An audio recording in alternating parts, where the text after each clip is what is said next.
So there's a version of you that other people agreed to a long, long time ago. And here's the uncomfortable part. You've been showing up as that version ever since, not because you consciously chose to, and not because you sat down one day and said, hey, yeah, this is exactly who I am. And I'm going to commit this character for the next 20 years, but because the story got told enough times that, in enough rooms by enough people that you just seem to know that this is who you were. And eventually your brain started treating it as a fact. The parent who said to you, you were too much and you filed that away, or the manager who told you that you were good, but not quite ready, and you filed that away too. The years where everything fell apart, where the ground shifted in ways that you hadn't really prepared for, where the people around you quietly revised their expectations of you downward, and you absorbed it all and you put it all in your narrative and you built a character from it. And now here you are, possibly decades later, and possibly having built entire careers and families and reputations on top of that original character. And maybe, just maybe, something about that fit just isn't quite right anymore. Something pulls, something itches in a way that doesn't really go away, no matter how many LinkedIn references and refreshes you do, or how many coaches you hire, or how many mornings you wake up and decide that today is the day you're going to finally feel like yourself. I want to do something with you today that most real personal development content is too scared to do. I want to take a scalpel to your story, not to destroy it, not to perform some theatrical identity crisis on your behalf.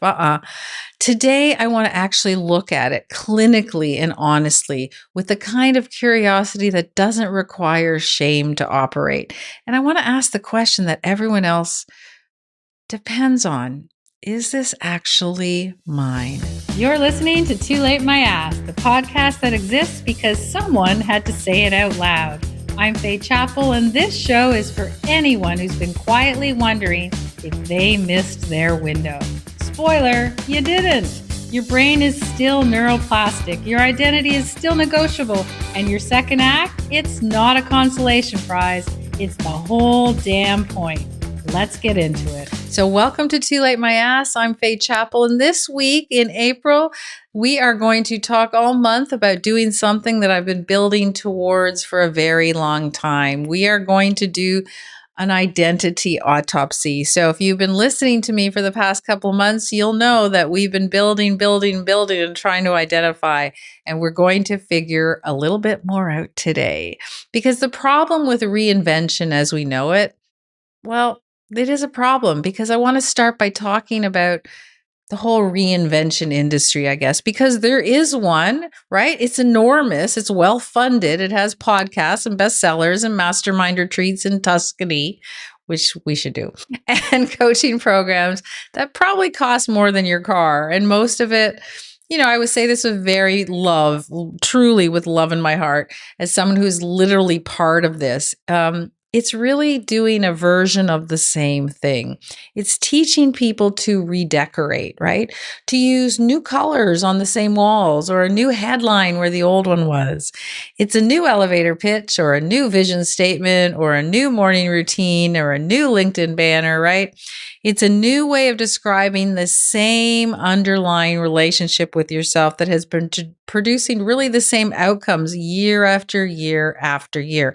And the reason it doesn't stick, the reason people do all the work and end up back in their therapist's office or coaching call or a dark night of soul searching with their favorite AI, it's because nothing's fundamentally changed. It's not because they didn't work hard enough, right? It's not because they didn't believe hard enough, or think positively, or listen to affirmations, or say them out loud, or visualize clearly enough. It's because they skipped the autopsy, right?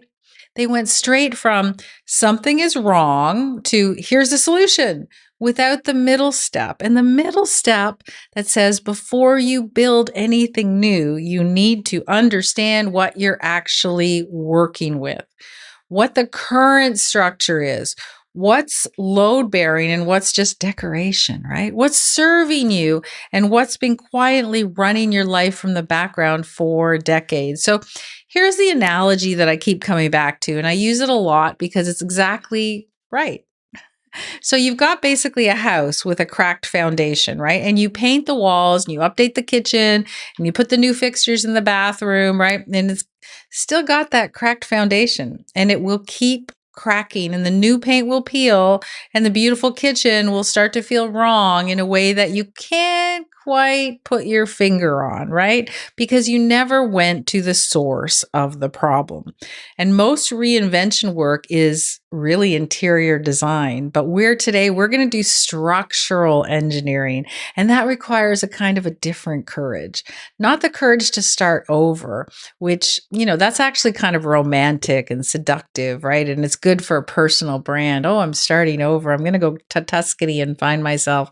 But the courage to look at what's actually already there, to look at the story that you've been living and see what it is right now, clearly, without flinching and without, performing being okay with what you find, because that is what an identity autopsy is. And we're spending all of April really working on this. So this week, we're going to go right in.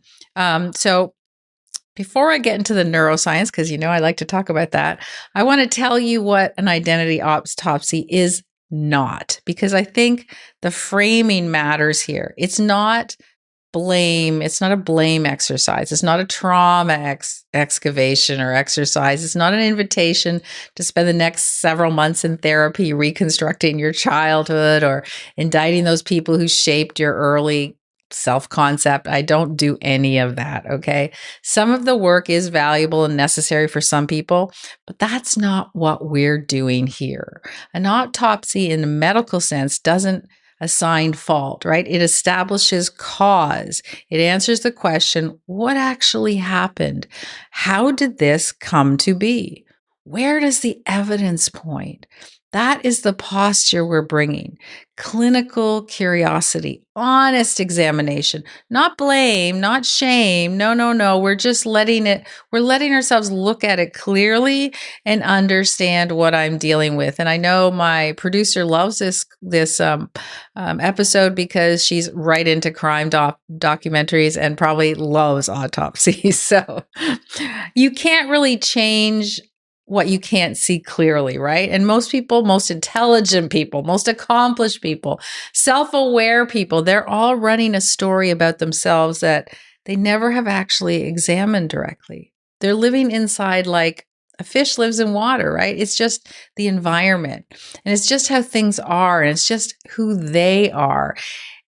It isn't just who you are, it's a story, and stories can be rewritten. But first, you have to know what the story actually says. So let's get into the science a bit, because this is where it gets genuinely fascinating. And also, I think, kind of where a lot of people feel for the first time that they have a framework for something that they've been experiencing their whole lives, but they didn't have a language for. So let's go back to the 1980s. There was a psychologist named Dan McAdams, I believe. He started doing something fairly radical in the field of personality research. He said, I don't think personality is primarily about traits. I don't think you understand a person through a list of adjectives. I think you understand a person through their story, through the narrative that they've constructed about who they are, where they came from, and where they're going, right? So he developed what became known as the narrative identity theory. And that core premise is that human beings are storytelling animals. We don't just have experiences, we organize our experiences into stories, and we create characters and we identify plots, right? We assign themes and meanings and morals. And the most important story any of us ever tells is the story of ourselves, right? So McAdams called this your personal narrative, or sometimes your personal myth, which I kind of like that word because it sounds dramatic, but it actually means something very specific. Not myth as in false, Myth as in the organizing story, right? The story that gives your life coherence. The one that explains how the person who existed at 20 became the person who exists today. And that provides some real sense of where that person today is heading. So here's the thing that most people don't appreciate about narrative identity. It's not descriptive, it's kind of generative, right? The story doesn't describe your behavior, it actually produces it. The story produces your behavior. So the narrative determines what opportunities you see as relevant to you, right? Which rooms you walk into believing you belong in, or which version of yourself you bring to a conversation before anyone else has even opened their mouths, right? The story is really operational and it runs in the background, right? We've been talking about this a lot. I really want you to get this message. So, how does that story get built? So, again, your brain has a neural network that's called the default mode network. And it's that network that activates when you're not engaged in any specific external task. Remember, we talked about this last week or 2 weeks ago, I think. When you're in the shower or you're driving, some are familiar, or lying in bed before you fall asleep. When you're not doing anything in particular, your brain is doing it, right? So this default network is responsible for several things, but two of them are directly relevant to our conversation today. The first is the autobiography, right? The memory processing, taking those raw events of your life and then it integrates them into a narrative or a story of who you are. And the second is it kind of works on this future simulation based on that, right? So it constructs possible future scenarios based on who you understand yourself to be. So let me take a second to make this concrete. When your mind wanders, and it probably does a lot, and when you're in the shower or when you have 3 minutes before you fall asleep at night, that default mode network is narrating you. It's telling the story of who you are to itself, and it's projecting that story forward into future things that happen. And the story it's telling was based on the data, right? That was available when the narrative was constructed. So, which means that it was really built from people's reactions to you. It was built from feedback you received, right? In environments that you might not even no longer inhabit, right? And it's built from assessments of people who may no longer be even relevant to your life, right? It's built from a version of circumstances that have changed completely because you're not there anymore. But the brain updates that plot, right? New things happen and the brain incorporates them. But the character, the fundamental characterization of who you are, that largely stays there because that's what it knows. So, what does this mean? It means that you could have become a completely different person, right? Built a completely different life, developed completely different capabilities, and survived things that should have been rewritten. Everything should have been rewritten, and your default mode network should have been running a character that was established differently, but it's not. It's still running the one that was established at 32 or 25 or 17. And I want to stay with that in the moment because I think it's the insight that everything else this month will build on. Okay. You are right now almost certainly newer than your story. You are more capable than your story. You're further along than your story. And unless you've done deliberate work on this, which most people haven't because nobody teaches this, your brain is still running on that outdated operating system, right? It still produces outputs really based on code that was written for a context that no longer exists. And that is not your fault. That's not evidence of being inadequate. That's exactly just what the brain does, right? They are extraordinarily efficient, these brains, and efficiency requires pattern maintenance, right? We're going to go over this over and over again until you get this because the brain does not update the character just because the circumstance change. It needs a reason. It needs a deliberate input. It needs you to look at that story directly and start providing different data.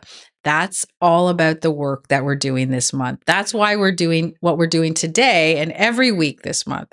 We're providing the brain with different, more accurate, more current data about who the hell you actually are right now. So let's get a little specific because the word character can feel abstract. And I want to make it concrete enough that by the end of this section, you're going to actually start to identify yours. So when McAdams talks about the characters that we run in our personal narrative, he's talking about something quite specific, not personality traits, but a full character, a role in the story, a set of consistent behavioral scripts and emotional patterns and everything that we have done to be a recognizable person, that person that you bring to the world. And these characters tend to have very few defining features. First, they're consistent, right? That character behaves the same across contexts. And when I'm talking about the character, I'm talking about you, right? So you behave generally the same across all contexts, right? The overachiever overachieves, whether she's in a board meeting or a school meeting. The loyal soldier, always loyal, right? No matter where they are. The comeback kid finds a narrative of adversity and triumph, and whenever the situation is there, they're there, right? Second, they're efficient. Your brain runs these characters without any effort, right? Because they're deeply habited. It's you, right? You've played this role so many times in so many rooms that it just happens, right? You don't need to decide to play the competent one who holds it together because you just do it before you've even assessed whether you really need to in that time, right? And third, this is the most important one. The character was optimized for a specific environment, and that environment doesn't exist anymore, right? It was calibrated for a specific set of relationships, a specific organizational culture, a specific decade of your life where that particular way of being made complete sense and probably served you well, right? The character isn't wrong as a character. It was a brilliant adaptation, but your brain did exactly what it was supposed to. It found the most efficient way to navigate the environment that you were in, and it encoded that, right? And that was great. So if you've been in corporate, for example, for 30 years, that whole character is what your brain thinks you are still, right? The problem is the environment changed. So you may no longer be in corporate, but the character didn't get the memo. So let me get you some most common characters I encounter in this work because one of them might land with you, right? There's the competent one, right? She's the person who holds it together, who other people rely on, who doesn't admit to struggling because struggling would be inconsistent with the character, right? She's often the one person that people call in crisis. And she's capable, right? Always capable, but the character has a shadow. She can't ask for help without feeling like a failure, right? Because she measures her entire self-worth on being useful to others. And deep down, there's a fear that if she stopped performing competence for even 5 minutes, the world will unravel. And she's exhausted and she doesn't say so. That character doesn't allow it. And you might be seeing yourself in that character. A lot of people that I've worked with in the past, this is who they are. And then there's the comeback kid. We all love the comeback kid, right? The person whose story is really structured around surviving hard times. They have resilience, right? That's their character. It's been earned. But the narrative structure kind of requires adversity, right? It needs something to come back from, basically. So this person unconsciously creates obstacles that they can heroically overcome, right? So they can't fully land in success because success without a struggle doesn't feel like it fits their narrative. You've probably seen these people, right? Everything always has to be drama in order for them to overcome it. And that might be you too. And there's the one that plays it safe. The person who got burned once, professionally or in a relationship or publicly, and who quietly restructured their entire approach to life so they're not exposed again, right? They're capable of more, but they're not going to do it because they're afraid and they know it. And that character is a very sophisticated system of rationalizing why they're not going to do something, right? Why they just aren't prepared for it or they're not ready for it. They're playing it safe. That's probably majority of the people that are walking around. Get burned, don't want to do it again. And there's the one who almost made it, right? We love those ones. The one who almost make it. The person who was this close to something, jumping careers or starting something new, a new version of their life, and then something happened or it didn't happen. And then the story just got organized around that whole thing. So the current chapter is always framed against what might have been. You know those people? Oh, if only this didn't happen, this is where I would be, right? And so their whole life revolves around that one specific thing. And that's what they're teaching their brain. Okay, I'll give you one more. So I want you to identify yourself. So there's the invisible expert. Okay, the person with 30 years of genuine hard-won knowledge and capability who somehow never quite takes up the space that their expertise warrants, right? Who gives away all their best thinking in private conversations while staying really cautious in public ones, right? They watch the room, right? They watch people with less experience and more confidence that move through the rooms that they actually could own. And they always wonder about themselves, right? Because they know that they could do more than that person that's up on the stage. So, did any of those land with you? Maybe more than one?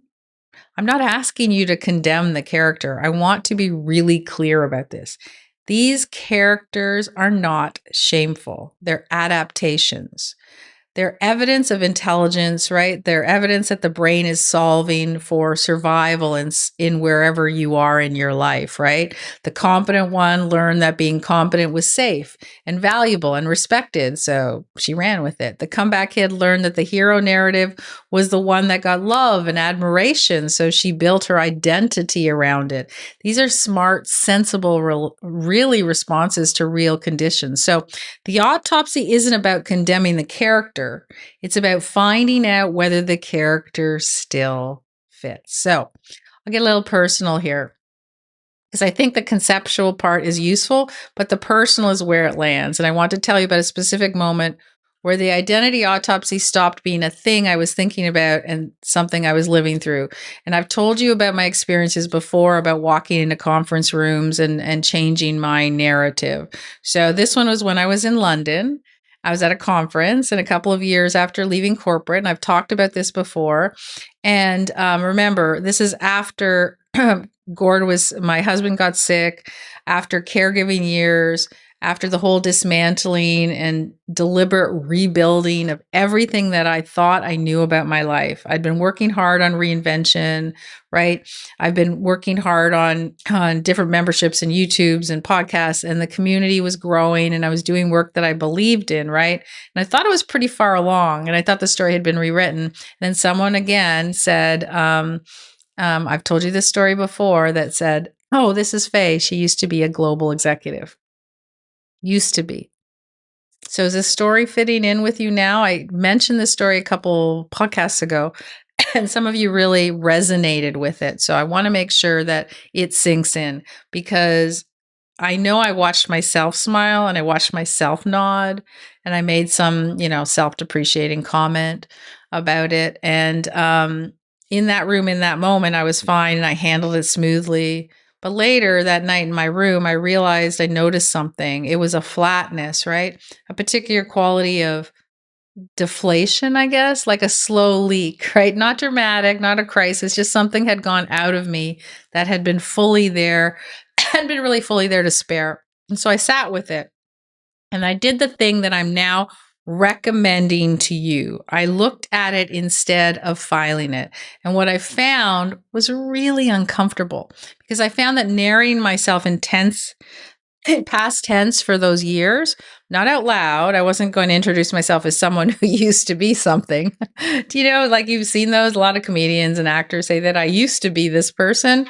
Don't want to do that, right? In the story, I was telling myself about the authority I was operating with. I needed to make sure that was clean. about whether the things I was doing now counted in the same way as the things I had done when I was a big shot corporate person, right? And about whether I really truly arrived with this new chapter. And so when I traced that back and when I did my own autopsy on where that narrative was coming from, I found that character I'd been running. I was running the comeback kid with a corporate twist, right? Because everything in my story, the stroke, the caregiver, the leaving, the rebuilding, was narratively organized around the comeback, which meant that success for my character was defined in really relating to a loss. The authority of my current work was justified by the difficulty of what I'd gone through. And my expertise was like legitimized through hardship that I'd survived to get through rather than simply being. That's what I was telling myself. So that comeback character had a specific problem. And when things were actually going well, right? Because if things are going well, you're not in the adversities phase, right? So you're actually having to build something. So you have to really think about where that character is going. Okay. So that narrative, that template is mine was obstacle, struggle, triumph, repeat. So when things are working phase, the character gets nervous.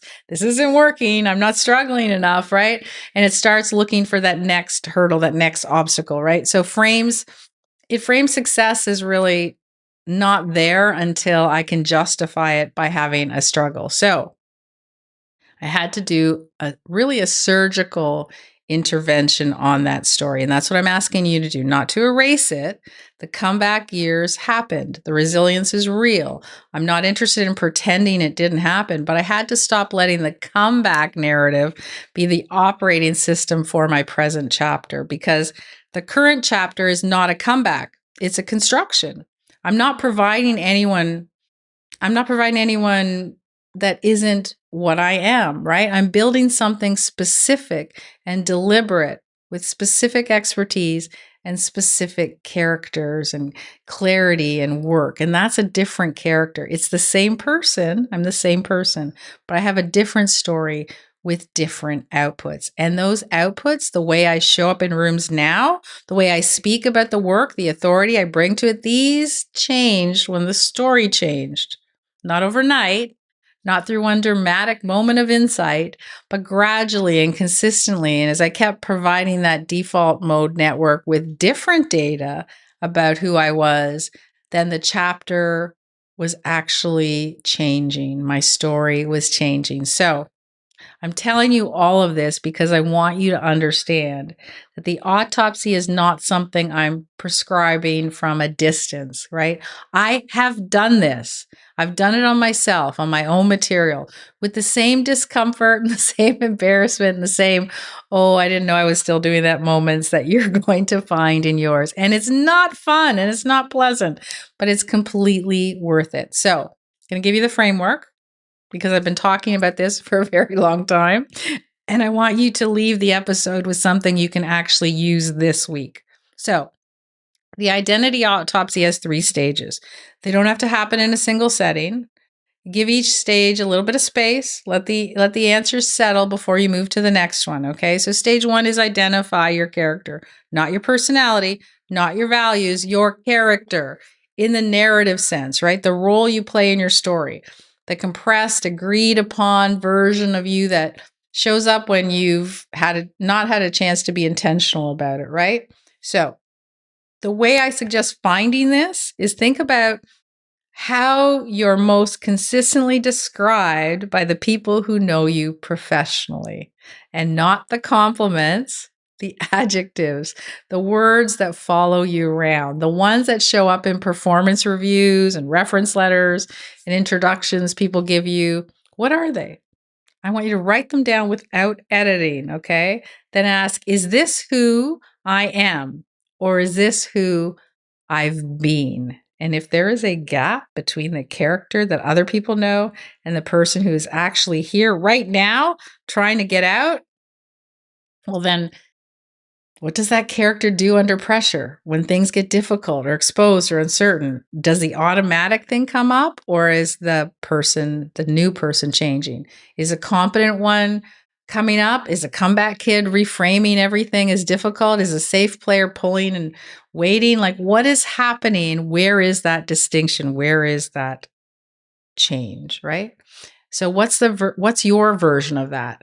I want you to be honest, because you cannot move forward unless you do. Number two is you want to find your origin, right? Every character has a backstory, and the chapters have established those core traits, specific movements, environments, whatever. But your brain learned that this particular way of being was the most effective response. So I'm not asking you to do a trauma visit. I'm asking you to do it as information gathering. So where did you first learn that you needed to be competent above else? Where did you first learn that asking for help was weakness? Where did you first learn that your ambition needed to be calibrated downward to be accepted? Where did you first decide that surviving hard things was your primary credential? This is not a blame your parents section, okay? The origin chapters aren't the problem. They're the explanation. So understanding the explanation changes your relationship with it, right? You stop saying, this is just who I am, and start saying, this is the response I learned in a specific context, right? And I can examine it now and understand how this applies. That's a profound difference in your relationship to your behavior. So we understand that we've looked, we get it, we locate the gap, right? Stage 3 is we locate the gap. This is the one where the actual work starts. The gap is the space where your character you're currently running and the person you are becoming, right? The gap is where the old story rubs against the new reality, where the autopilot behavior is slightly out of sync, right? Slightly, where you feel friction and a little bit of wrongness. Is that a word? But there's a low level discomfort of wearing a coat that really doesn't fit. And that gap can show up anywhere. I keep underselling myself in rooms where the work I've done warrants more authority. A lot of people do that, right? They think, oh, I can't show up as an expert. Or I keep framing my current work in terms of what it came after I'd already established all this other stuff, right? Or I'm performing the character that was most valued in corporate, right? Decisive, certain, whatever it is. The gap isn't a failure. The gap is the information. The gap is the exact location of the story that needs rewriting, and finding it, right? That's important, because once you know where that gap is, you can start doing something about it. So, going to be honest with you, the work is not comfortable. Looking at the story you've been living and recognizing how much of it you didn't write, recognizing many of the scripts you're running that were handed to you by people and systems, requires a little bit of courage, right? And not the courage, big dramatic courage. It's just about understanding that this is the hardest part and it is the most necessary, right? And I want to say one more thing before we close, specifically for those people who are in their 50 plus stage, right? Where most of this community lies. The identity autopsy is important for any human being at any life stage, but it has a specific urgency for midlife. We don't talk about that a lot. Here's the thing about midlife reinvention that nobody at self-help conferences says out loud, okay?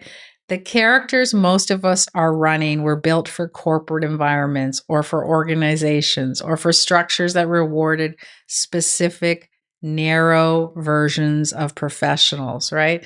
Decisive, contained, consistent, credentialed, right? Always on, always upward. And those environments were really, for the most part, and for the most women in this community, for example, they were fairly specific ideas of what a woman of a certain age and a certain industry was allowed to take up, right? And for men, same thing. Men were told, this is how we act in this character, right? So we built these characters that could navigate these environments, and we got very good at it, right? 35-year careers, we achieved things, we earned credentials, and then we left those environments, or they left us in some cases, and we are in the process, or we might be in the process now of leaving, right? And we're trying to build something new. Maybe you're building a consultancy or a coaching practice or a thought leadership program, or maybe, a second act that actually sounds like us. And we're trying to use that same character that was built for the old environment. And that character that's practiced and making itself do everything it did in the past doesn't really work anymore, right? It's calibrated for a room that doesn't exist, right? The second act requires a different character, not a fabricated one, and not a character you perform, just a truer one. The one that was always underneath the corporate adaptation, right? The one that was always constrained by its environment. So the identity autopsy is how you find that character under all those layers of adaptation and what you were supposed to do. And that's what we're doing all month. We go really deep into this in our inner circle. So for our members, you'll see each week you'll have a deep dive masterclass, a bit of a challenge, and you'll learn to put all these things together in this month. But here's what I want you to do this week. Just one thing. Don't overwhelm yourself with all 3 stages, right? Just do stage 1. Get a piece of paper, open your notes app, write it down, 3 or 4 words that other people consistently use to describe you. The ones that show up in your professional introductions, in the way that colleagues talk about you, and the adjectives that have always followed you around in your career. And I want you to write them down without editing or improving them. That's a key. Don't improve them. And then just sit with them and ask, is this who I am, or is this who I've been? Does this description fit the current chapter of my life, or is it just residue of earlier ones? Is there a version of me that is more current than this description? And if there is, what words would someone use? That's it. That's all you have to do this week. It seems simple, but actually a little bit difficult, right? Because next week we are going to go into the language trap, the specific verb tenses and framing patterns in your daily language that are encoding that old identity into your pathways, right? It's the week that makes the autopsy really practical. So this week you find the story, and next week you find the exact words that keep that story in place. Okay. So again, inside the inner circle, full identity autopsy masterclass is in your portal. You can go and check it right now. And then the 5-day story rewrite challenge is week 2. The LinkedIn overhaul lab, because if your LinkedIn is running that old character, you need to fix that urgently. And Stacey's going to take you through that. That's week 3. And then week 4 is the veto workshop on saying no to the people who've been casting you in your old role. And it's one of the most useful workshops we've ever done. And it's live this month, 4th week, right, Stacey? So if you're not in the inner circle yet, you can join at toolatemayass.com/inner circle. It's only $49 a month. You get everything, and there's no long-term commitments, no guilt trip emails if you decide to leave. Promise you, right? Just a community of remarkable people who are doing exactly the same work as you are right now, right? Each and every month. And don't forget, you can have extended information on this and really pushing it through your physical being by joining our Sunday morning ritual. We drop this every Sunday morning. It's the same theme, but entirely different to understand, because there's more breath work, less scalpel. So if the analytical material from this episode leaves you feeling like you need to sit quietly, right, and integrate it rather than solve it, that's what Sunday morning is. So you can check that out. If you go to toolatemayass/listen, all the links to everything is there. So you will notice that everything that we publish this month is on this same theme, so that you can really get to the heart of it and make sure it works. So if this landed with you today, if something in the character section made you sit up a little straighter, or something in the personal story made you think, uh-oh, I do that too, then please send this episode to one person who needs it. You know who needs it, right? And you've been meaning to send them something probably for weeks. So this is the time to send. It's not too late. It has never been too late. Too late, my ass. And that's a wrap on this one. If something landed for you today, sit with it. That's your nervous system updating its software. Let it run. And if you want to get deeper, the Long Game is our daily ritual app. 15 minutes a day built around the move, mind, and meaning framework. It's the daily practice behind everything we talk about on this show. And you can find it at tlmalonggame.com. And if you're ready to be in the room, the inner circle is where we do the real work. monthly masterclasses, identity challenges, and a community of people who are done playing small. Join us at toolatemayass.com/inner circle. Until next week, stay rebellious. I'll see you then.